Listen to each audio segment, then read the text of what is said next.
Salut et bienvenue sur cette vidéo. Tu l'as vu dans le titre, aujourd'hui on parle de mon premier week-end choc pour la préparation de la Maxi Race.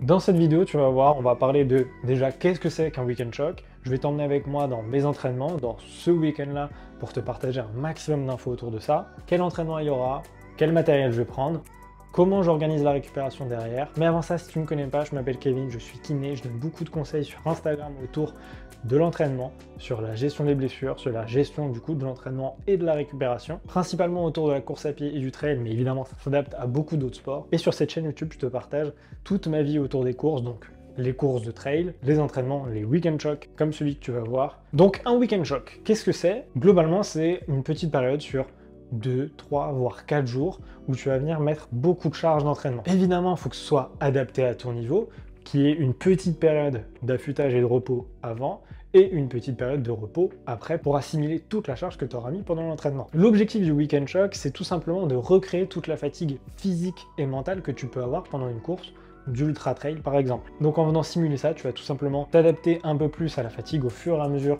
des week-end shocks que tu mets en place. C'est pas forcément un truc que tu mets en place très souvent. Personnellement, j'en ai à peu près un par mois, voire un toutes les 6 semaines. Ils sont très gros parce que c'est quand même une grosse charge d'entraînement, il faut pouvoir l'assimiler derrière. Donc tu as plein de week-end shocks qui sont possibles. Tu as la possibilité de faire du vélo, des séances d'intensité, des séances de côte, de descente, des séances longues, généralement très longues. Et personnellement, dans mon week-end choc, j'aurai un peu de tout ça, tu vas voir. Donc au programme de ce premier week-end choc, du coup ça va se passer sur 3 jours. Le premier jour, je vais avoir une belle séance courte, histoire de bien me fatiguer, de bouffer énormément d'énergie pour la longue séance qu'il y aura le lendemain. Donc dans cette séance courte, tu vas voir, je vais te le mettre juste à côté. Globalement, il y a un échauffement qui dure environ 25 minutes. Et après, on va avoir le corps de séance qui est assez consistant. Mon coach, il adore faire ça, je ne sais pas pourquoi. Je le déteste, moi. C'est combiner des séances côtes avec du renfort. C'est assez efficace, un peu sadique, il aime bien. Moi, j'aime pas. Globalement, je vais avoir 8 blocs au cours de cette séance. Donc, on commence par 1 minute 30 de chaise statique dans ce bloc. Ensuite, il y a 3 minutes de côte en intensité. 3 minutes en intensité, c'est long. C'est-à-dire que généralement, tu n'es pas à 100% d'intensité, tu es plutôt autour de 70-80% d'intensité sur la côte. Ensuite, en haut de cette côte, il y a quand même l'idée aussi de mettre des squats. Et ensuite, là, elle est gentille. Il y a 2 minutes 30 où tu redescends tranquillement. 2 minutes 30, c'est pas si long. Donc en réalité, il va pas falloir chômer non plus sur la descente. Oh, t'as vu, à la fin, il m'a mis 10 minutes de retour au calme. Que c'est gentil. Évidemment, ça, je ne le fais pas qu'une seule fois, hein. Je le fais 8 fois. Donc tu l'as vu, je vais avoir à peu près 1h30 de séance qualitative, donc de séance coach. C'est parti! Bon, c'est parti pour l'échauffement. On en a pour 25 minutes d'échauffement en tout. Bon, sinon, comment je me sens avant ce premier week-end choc de la prépa? Et bah globalement, je me sens très bien. J'ai fait juste un petit jog il y a 2 jours, très facile, très lent, histoire de bien récupérer. Hier, c'était un jour de repos. Donc là, tout est bon pour bien performer. Le seul truc sur lequel je dois être un peu vigilant, c'est qu'à la dernière grosse sortie que j'ai fait le lendemain et pendant 2 jours, j'avais des petites raideurs matinales au niveau du tendon d'Achille. Je dirais pas, mais ça monte. Ça monte toujours. Là, ça me fait plaisir, tu vois, parce que c'est l'échauffement. Il y a une petite montée. J'arrive à courir. Là, je suis à 140 battements par minute. Bon, je profite de ces descentes pour te parler. Globalement, du coup, c'est quoi la séance? Bah, c'est pas très compliqué. L'horreur. Non, en réalité, on va bosser. Du coup, un point faible pour moi, je vais monter, hein, tu as compris. L'objectif, c'est de faire 8 tours avec 3 minutes de montée, pas en sprint, mais presque. Zone 3, donc tempo. Arriver en haut, 10 squats. Ensuite, bah, du coup, tu redescends pendant 2 minutes 30, tranquille. Une fois que tu arrives en bas, 1 minute 30 de chaise. Et après, bah, tu repars. Et après, retour maison. Ensuite, tu l'as vu, du coup, le lendemain de cette séance côte, il y a une séance longue. C'est plutôt une séance qui s'appelle rando course. Donc, l'idée, c'est pas forcément d'aller très vite.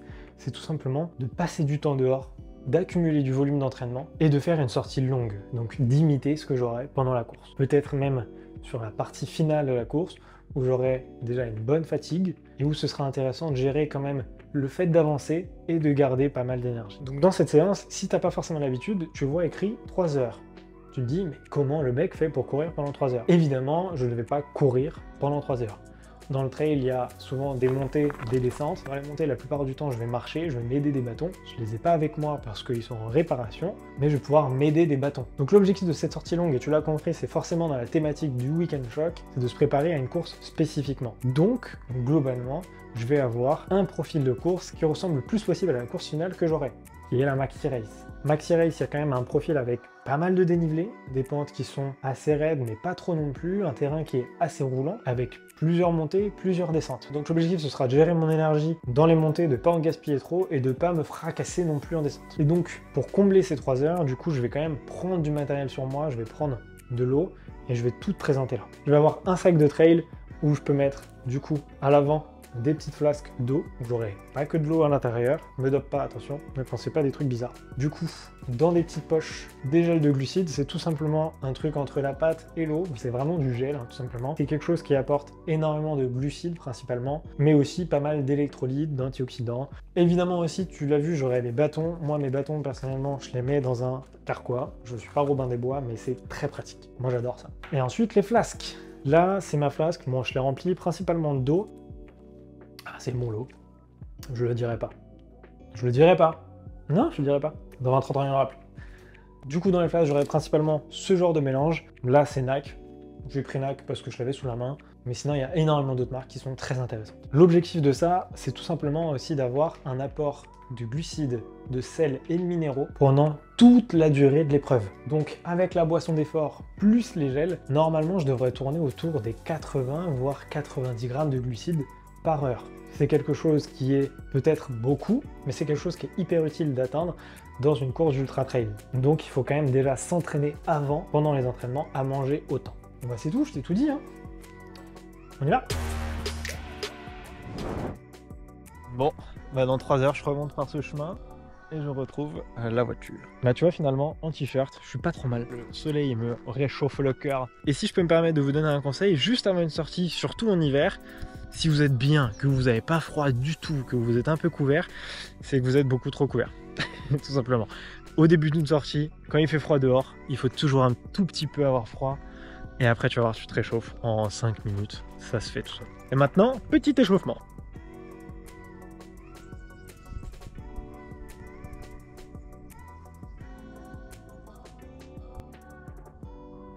Allez, et c'est parti. Aujourd'hui, l'objectif, c'est quand même la basse intensité.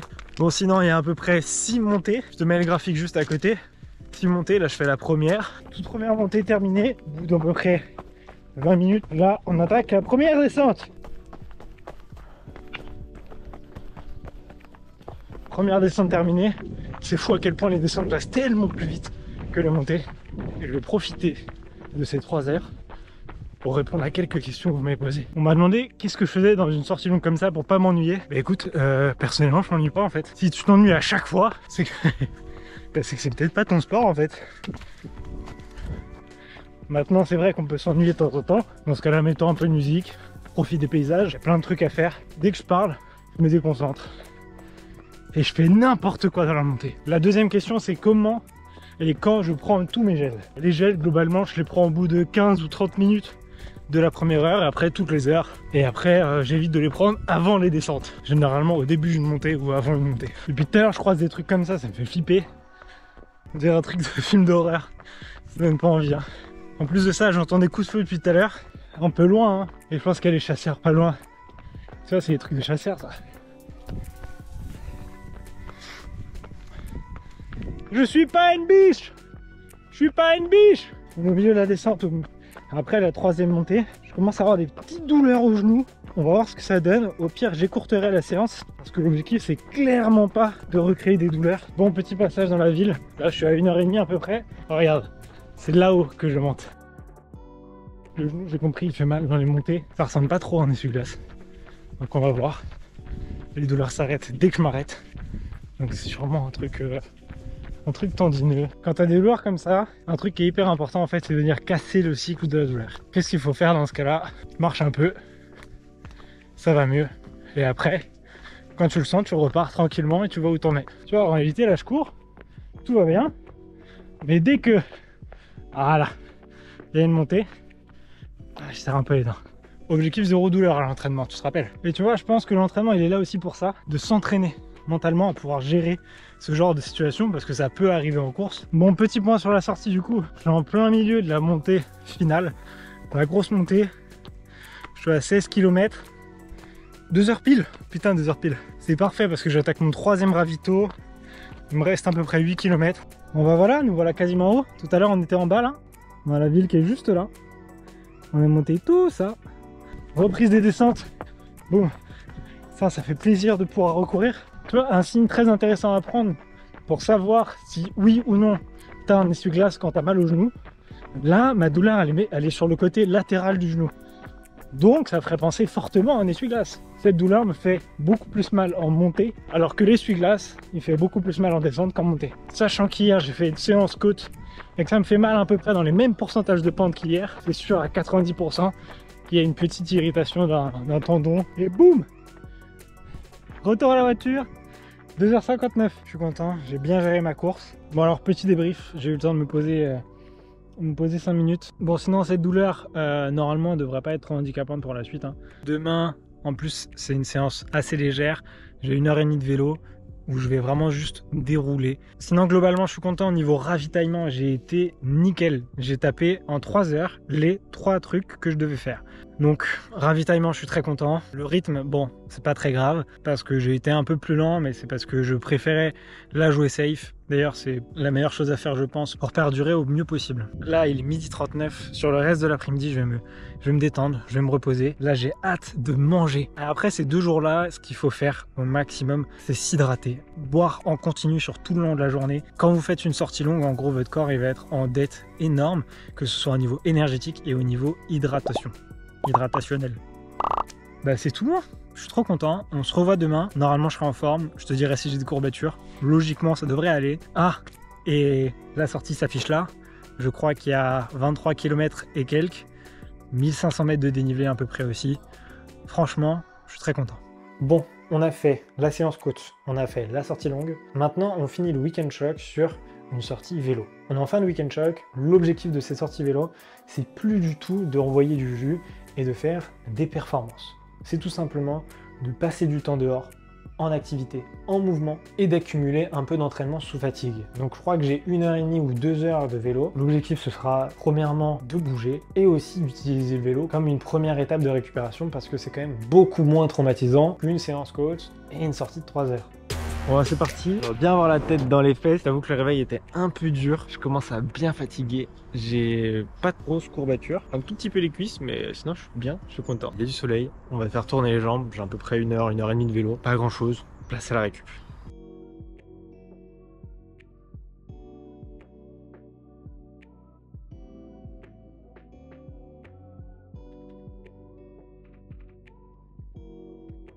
On est 2 jours après le week-end choc. Qu'est-ce qui s'est passé? Est-ce que j'ai eu des courbatures ou pas? Je vais t'expliquer ça dans ce débrief. Globalement, le week-end choc, tu l'as vu, il a commencé avec une belle séance côte.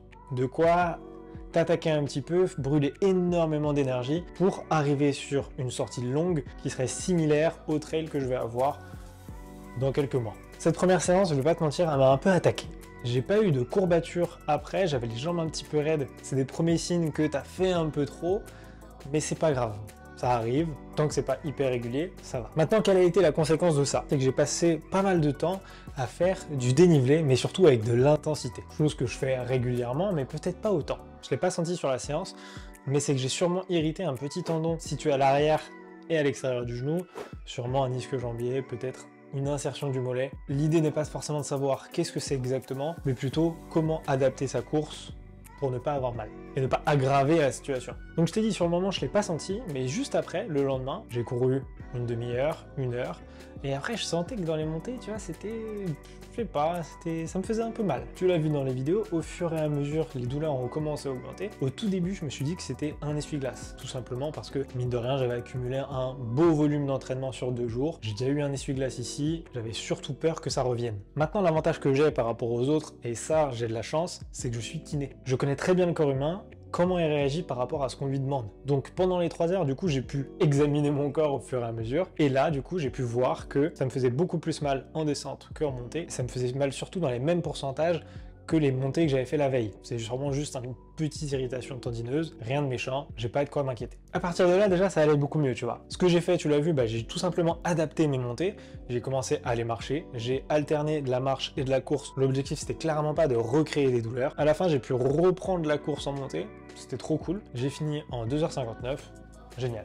Maintenant, le lendemain matin de cette sortie longue, est-ce que j'ai eu courbature? Comment s'est passé les vélos? Et globalement, j'ai eu 0 courbature. J'avais les cuisses un peu raides, mais ça va très bien, aucun problème. Des douleurs, aucune, que ce soit sur le vélo, en marchant, en faisant des squats, en faisant des trucs, en montrant des exercices aux patients, rien. Donc en réalité, tant mieux. Ça veut dire que le Weekend Shock est plutôt bien passé, qu'il a été plutôt adapté à moi, et ça c'est bon signe. Maintenant l'idée, ça va être de pouvoir refaire ce genre de choses toutes les 4 semaines. Généralement on dit que c'est à peu près une fois par mois. Et tu auras compris, l'idée aussi c'est d'augmenter progressivement la durée de ces Weekend Shock, pour que je m'adapte encore plus à des longues distances, parce que sur la maxi race que je vais faire, là il y aura de la longue distance, du plus de 90 km, donc c'est pas avec mon 25 km que je vais faire grand chose. Donc il va falloir allonger les distances, mettre beaucoup de rando-courses, faire beaucoup de basse intensité comme ça, s'habituer à manger et à transporter son matériel. Je vais te partager tout ça avec cette chaîne YouTube. Tous mes prochains Weekend Shock seront filmés, donc pense à t'abonner pour pas louper toutes ces prochaines vidéos. Je vais t'emmener aussi sur certaines semaines d'entraînement clés. Si cette vidéo t'a plu, fais-le moi savoir en appuyant sur ce bouton j'aime s'il te plaît, ce serait vraiment bien. Et si tu as des questions sur tout mon entraînement, sur tout ce que j'ai mis en place, pense à le mettre en commentaire, ce sera un plaisir d'y répondre. Sur ce, moi je te laisse avec cette vidéo, c'est le premier épisode de En route vers l'ultra. C'est sur celui-là que je reprends la course progressivement pour commencer la prépa générale de mon premier ultra trail. Encore une fois, j'espère que cette vidéo t'aura plu. Ciao.